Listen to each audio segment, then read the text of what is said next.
সিরাজগঞ্জ আলেয়া general হাসপাতালের doctor Ruhul আমিনের বিরুদ্ধে প্রসূতি মায়ের মৃত্যুর অভিযোগ এনে দ্রুত হাসপাতাল বন্ধের প্রশাসনের হস্তক্ষেপ কামনা করেছেন ভুক্তভোগী ও স্থানীয়রা।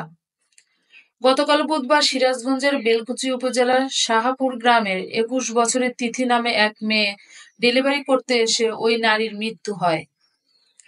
অভিযোগের ভিত্তিতে ওই হাসপাতালে সাংবাদিকদের উপস্থিতি দেখিয়ে নিহত ওই নারী ও স্বজনদের হাসপাতাল থেকে বের করে দেন।